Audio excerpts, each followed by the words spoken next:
أبرهام ونبي موسى أملاك أبرهام ونبي موسى أناست عالم ቅድስት ሥላሴ ተመስገኑ ተመስገኑ ተመስገኑ ትብላላነሰ በውዳሴ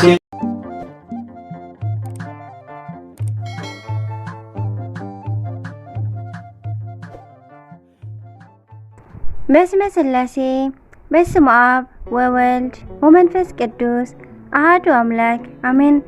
ሰላም እግዚአብሔር አምላክ ምስኩላትኩም ይኹን። ስድራ እግዚአብሔር አምላክ ከመይ ሓዲርኩም? አነ እግዚአብሔር ይመስገን ክብሪ ይስፋሕ መድኃኔዓለም አቦይ ልዑል እግዚአብሔር አምላኽና ክሳብ ሰዓት እዚኣ ትጸንሕ እስትንፋስ ዓዲሉ ብጸጋን ብጥዕናን ስለ ዘጽንሐናን ዘሕደረናን ክብርን ምስጋናን አምልኮን ውዳሴን ንዘለዓለም ንዑ ይኹኖ። ከምኡውን ነታረርተ ሊና ቅድስተ ቅዱሳን ንጽሕተ ንጹሓን አራግተ ጸሎት ሰአሊተ ምሕረት ዝኾነት ቅድስቲ ኪዳነ ምሕረት አዴና ቅዱስ ወዳ ብዝሃባ ክብርን ምስጋናን ውዳሴን ይብጽሐያ። ከምኡውን ኩሎም ቅዱሳና ከከም ማዕርጎም እግዚአብሔር አምላኽና ብዝሃቦም ቃል ኪዳንን ክብርን ምስጋናን ንዘለዓለም ንዕኦም ይኹኖም አሜን። 17 ናይ ዕለቱ ስንክሳር 17 ታሕሳስ ስንክሳር ድሰምዕ ዘንብብ ፍቕሪ ጎይታ ኣብ ልቡ ይዕንብብ ሓለዋን ጸሎትን ናይ ቅዱሳን ደሞ ይረክብ። ዝክረ ጻድቅ ለዓለም ይሄሉ ዝኽሪ ናይ ጻድቅ ንዓለም እዩ ዝነብር። ንቅዱሳን ተማሕፀኑ ካብ ኩሉ ክፉእ ዘበለ ክድሕኑ አሜን። በስመ አብ ወወልድ ወመንፈስ ቅዱስ አሐዱ አምላክ አሜን። አቡነ ሉቃስ ዘዓምድ 17 ታሕሳስ በዛ መዓልቲ እዚኣ ናይ ክብሪ አቡና አቡነ ሉቃስ ዘዓምድ ፍልሰተ ስጋኡ ተኸናወነ። እዚ ቅዱስ አቦ ድማ ካብ ብሔረ ፋርስ እዩ። ኣብ ልዕሊ 100 ጭፍራ ወተሃደራት መኮንን ነበረ። ድሓር ግን ንሽሞቱ ገዲፉ ናብ ገዳም ኣትዩ ኣልባስ መንኩስና ለበሰ። ኣብ ውሽጢ ሃገረ ምብራቅ ድማ ካብ ዘለው ገዳማት ኣብ ሓንቲ ኣትዩ ብዙሕ ዘመን ክጋደል ጀመረ። ናይ መንኩስና ስራሕን ተጋድሎን ትሩፋትን ምስ ፈጸመ ኣብ ውሽጢ እቲ ደብሪ ቅሽና ተሾመ። ምስ ተሾመ ድማ ኣብኡ ንዝነበረሉ መጠን ናይ ሓፂን ልብሲ ለበሰ። ካብቲ መዓልቲ እቲኣ ድማ ክሳብ 6 መዓልቲ ዝጸውም ኮነ። ኣብ መበል 7 መዓልቲ ብዕለተ ሰንበተ ክርስቲያን ድማ ቁርባን ቀዲሱ ስጋኡን ደሙን ይቕበል ነበረ። ብድሕሪ ድማ ሓንቲ ባኒ ምስ ሓምሊ ይበልዕ ነበረ። ብድሕሪ እዚ ድማ ኣብ ልዕሊ ዓምዲ ደይቡ ኣብ ልዕሊኡ ን3 ዓመታት ንጸሎት ቆመ። ብስሙ እንትጽውዕዎን ካብ ልዕሊ እቲ ዓምዲ ንኽወርድ ክእዝዝዎን ቃል መልአኽ ሰምዐ። ናይ ብርሃን መስቀል እውን ኣርአዮ። ንሱ እውን ወረደ፣ እቲ መስቀል እውን ተኸተሎ። ካብ ኣድባራት ናብ ሓደ ደብሪ ክሳብ ዘብጽሖ ድማ መርሖ። ኣብኡ ድማ ነበረ። ሰባት ኩሎም ድማ ናብኡ እናመጹ ብትምህርቱ ይናዘዙ ነበሩ። ብድሕሪ እዚ ድማ አቡነ ሉቃስ ዘይናገር ኣርማሚ ኮነ።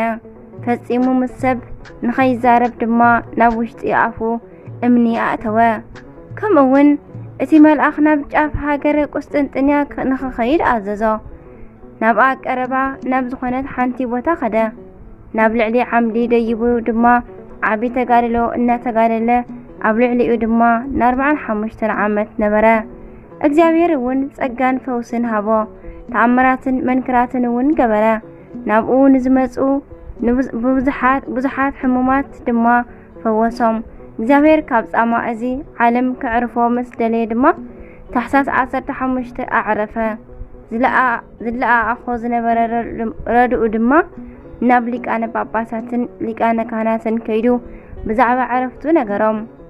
ንሳቶም ድማ ኣብታ ጊዜ ምስ መስቀላት ማዕጠንታትን መባርህን ጥዋፋትን ተለዓሉ።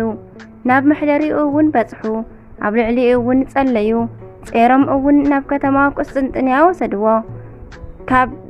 ካብ ዘዕርፍ ኣብ መበል ሳልሰይቲ መዓልቲ ድማ ታሕሳስ 17 በዛ መዓልቲ እዚኣ ድማ ኣብጽሕዎ። ናብ ውሽጢ ቤተ መቅደስ እውን ኣእተውዎ።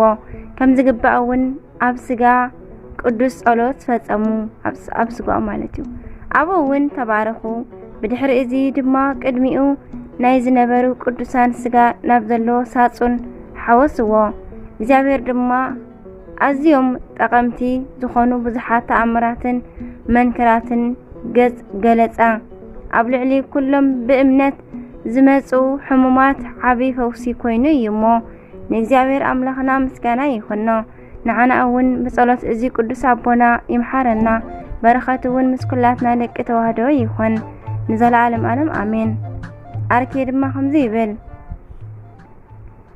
سلام ابن لفلتة سقا كحبايا وسبهات وبهالليليا لقاس زعمت بيسألوا قاس هوريا لنفسي سري هاتياتا وهدي جيجايا اسم فوسهما ودوية يا أمتشانيا كمون بزاو مع التزيام ناي قدسان سماعتات أرديوس أوسيوس سيريوس ماركوس يارمالي إلن بقدليس أماوي زخنا منوكوس ناتنا إلن مذكر طعميو برختم مسكولاتنا لك توهدو يهالو يوعل نزل عالم آمين نكزابير أملاخنا مسكانا يخنو نعنا أون بزم كلهم طلت قدسان يمحارنا نزل عالم آمين زودق زنطبه قال كونه